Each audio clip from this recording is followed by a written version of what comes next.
وہ مال کو ایسے سنبھالتے تھے جیسے یہ کوئی سامانی جنگ ہو جو انہیں موت سے بچا لے گا۔ انسان سمجھتا ہے کہ پیسہ ہے تو سب کچھ ہے، وہ سوچتا ہے کہ مال اسے موت، بیماری، اللہ رب العزت کے حساب سے بچا لے گا۔ وہ دولت کے نشے میں یہ بھول جاتا ہے کہ یہ مال تو عارضی ہے، آنے جانے والی چیز ہے، لیکن وہ اس مال کو دائمی سمجھ بیٹھتا ہے۔ اس سے وہ مال مراد نہیں ہے جو مال اکٹھا کیا جائے اور پھر اللہ رب العزت کی راہ میں خرچ کیا جائے، وہ مال اچھا ہے۔ یہاں پر مال سے مراد وہ مال ہے جو لوگوں کو نیچا دکھانے کے لیے جمع کیا جائے۔ جو شخص مال جمع کرے اور پھر اس پر فخر کرتا پھرے، لوگوں کو نیچا دکھائے، لوگوں کو حقیر سمجھے، تو اللہ رب العزت نے ارشاد فرمایا کہ وہ سمجھتا ہے کہ یہ مال اسے ہمیشہ زندہ رکھے گا، اسے اللہ رب العزت کے عذاب سے بچا لے گا۔ کلا لینبغن فی الحطمہ، اللہ کا جواب انتہائی سخت اور دو ٹوک تھا۔ اللہ رب العزت نے ارشاد فرمایا کلا، ہرگز نہیں، لینبغن فی الحطمہ، اسے ضرور اس چکنا چور کر دینے والی جگہ میں پھینک دیا جائے گا۔ کلا یہ ڈانٹ کا لفظ ہے، اس کا مطلب ہے اپنی بکواس بند کرو، یہ مال تمہیں نہیں بچا پائے گا، بلکہ تمہیں ضرور بھی ضرور جہنم میں پھینکا جائے گا۔ اور یہاں پر پھینکنے کے معنی میں اللہ رب العزت نے جو لفظ استعمال کیا ہے وہ نبض استعمال کیا ہے، جس کا مطلب ہوتا ہے کسی چیز کو حقارت سے اٹھا کر کے پٹک دینا۔ چونکہ یہ دنیا میں غریبوں کو حقیر سمجھتے تھے تو اللہ رب العزت انہیں قیامت کے دن کوڑے کی طرح جہنم میں پھینک دے گا۔ پھر آگے اللہ رب العزت ارشاد فرماتا ہے وَمَا أَدْرَاكَ مَا الْحُطَمَةُ، تمہیں کیا معلوم کہ وہ چکنا چور کر دینے والی کیسی ہے، وہ تمہارے گمان میں بھی نہیں آ سکتی۔ پھر آگے اللہ رب العزت خود ارشاد فرماتا ہے کہ وہ چکنا چور کر دینے والی کیا ہے، نار اللہ الموقدہ، کہ وہ اللہ رب العزت کی بھڑکائی ہوئی آگ ہے۔ یہ کوئی عام آگ نہیں ہے بلکہ آگ ہے، اور پھر اللہ رب العزت کی بھڑکائی ہوئی ہے، یعنی آگ کی نسبت اللہ رب العزت کی طرف کر دی گئی۔ اور جب کسی چیز کی نسبت اللہ رب العزت کی جانب کی جاتی ہے تو اس چیز کی عظمت اور شدت بڑھ جاتی ہے۔ اس کو ایک مثال سے سمجھیں، وہ یہ ہے کہ ایک مرتبہ حضور اکرم صلی اللہ تعالیٰ علیہ وسلم نے ابو لہب کے بیٹے عتبہ کے لیے بد دعا کی تھی کہ اللہ اپنے کتوں میں سے ایک کتا اس پر مسلط کر دے، لیکن اسے شیر نے چیر پھاڑ کھایا۔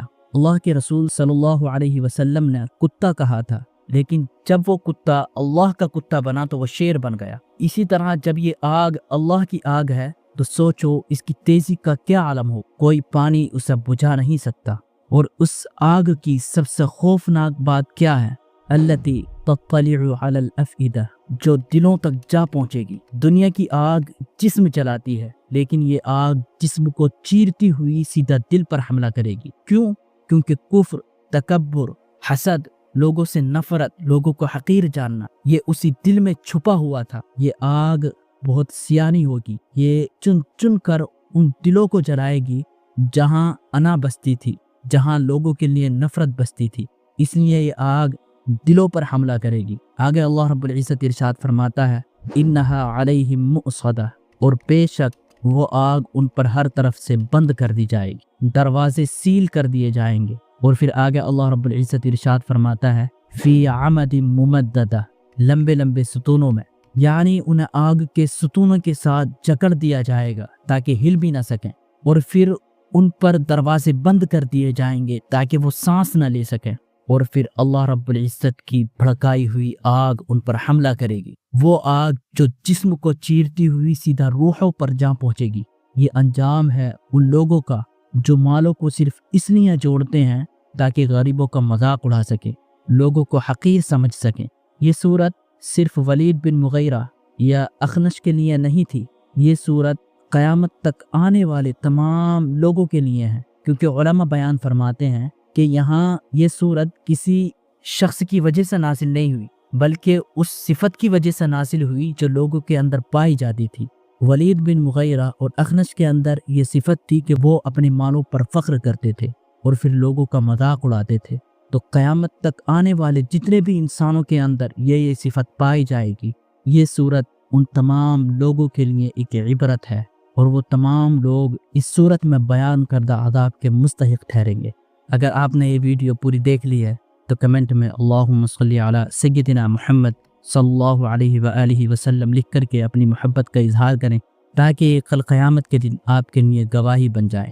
اور ہمارے چینل احمد ضیاء کو سبسکرائب کرنا نہ بھولیں، اور ہماری اس ویڈیو کو اچھی نیت کے ساتھ زیادہ سے زیادہ شیئر کریں، کیونکہ اللہ کے رسول صلی اللہ تعالیٰ علیہ وسلم نے ارشاد فرمایا، من دل علی خیر فلہ مثل اجر فاعلہ، جس نے کسی دوسرے کو بھلائی پر ابھارا یا پھر کسی بھلائی میں شریک ہوا تو اس کے لیے اس نیکی کرنے والے کی طرح اجر ہے۔